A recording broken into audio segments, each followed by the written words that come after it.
Are you still recording, Dean? Come on, full screen on Cardiff Bay, please. to have Al giggling away there in the background. Sorry. I think you giggling in the background there would make a good loop, Al. Holding screen.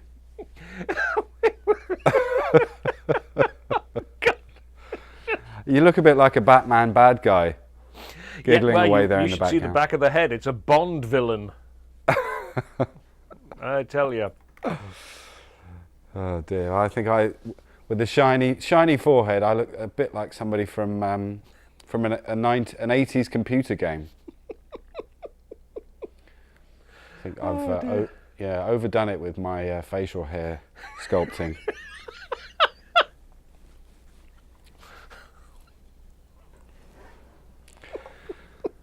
Right then. How are we doing then, Mr. Director? Are we off air?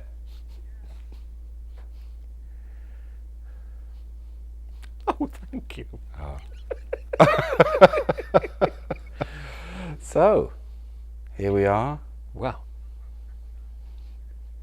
So, are you a test card aficionado as well, Absolutely. Al? What a wasted childhood that was.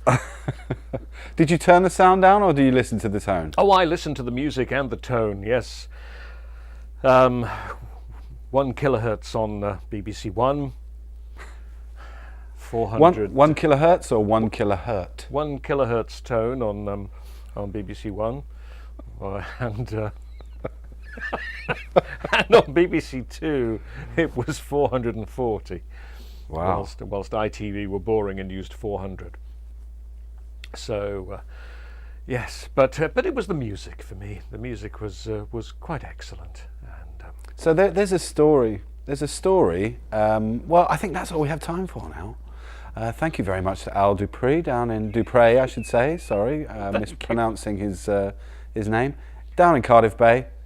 That's all from Wales Today. Good evening. That's all from Wales Today. Now over to the 4-hour special from Cardiff Bay. Hello, and today I'd like to talk to you about the test card.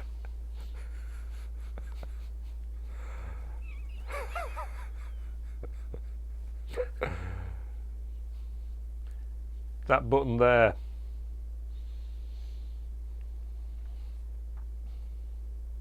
Oh yes. Hang on, if I move my head, there we are.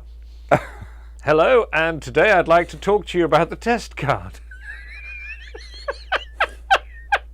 There I am. From the test card. You can see my little hat here, and so here we are from our test card correspondent from Broadcasting House. Yep.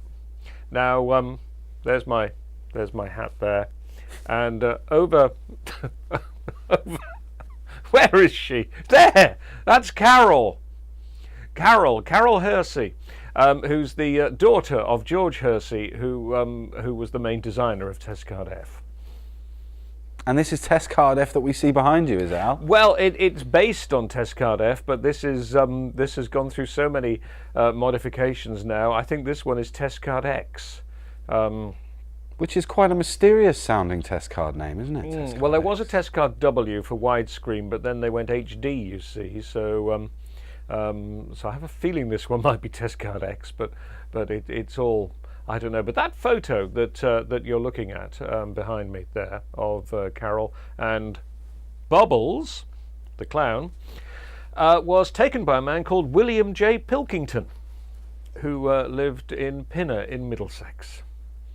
And you wonder why I'm still single. And so, I hear that that there was some mystery surrounding what happened to Carol. Can you fill us in on that story? Carol became a costume designer. So there's no mystery at all, really. No. And Bubbles, what became of Bubbles? Well, Bubbles is quite happily living in retirement at the moment, and occasionally crops up in television documentaries. Right. So, as far as the history of test cards go, this is the only one that I remember. Can you sort of point to any other memorable test cards in the history of test cards? Absolutely. Here in Wales, especially, we used quite often another design of test card which was purely electronic, which was referred to by the BBC as Test Card G, but was actually called the Philips PM5544, although it was slightly modified by the BBC because they like to do this sort of thing. And this had lots of colour bars and squares and a circle on it. And this got used in Wales when during the day the programme feeds between London and Cardiff would be used to send programmes during the day, so we had to generate our own test signal in Wales, and so that came from these very studios here. And they used to play especially a test card compilation that started with an appalling version of Tijuana Taxi. And what was the how did they choose the music that was played along with the test card? Was there a playlist, or were these specially commissioned songs? Well, what happened was there was the Musicians' Union reached an agreement because the BBC. There were all these rules about needle time and air time for music, and it would cost an awful lot of money. So the BBC used music that was not commercially available, and the royalties were cheaper, and quite often whole orchestras would be flown over to Germany, and then the music recorded there to get around Musicians' Union rules. And the BBC had an outfit called the Foreign Recordings Unit that was run by a chap called David Allen, and now sadly deceased, and he would compile test card tapes of music, and eventually the job fell upon a chap who used to be on pirate radio stations in the 60s, a chap called John Ross Barnard, who then took over the department. Pirate radio stations? God forbid. I tell you. And he got to work for the BBC as well.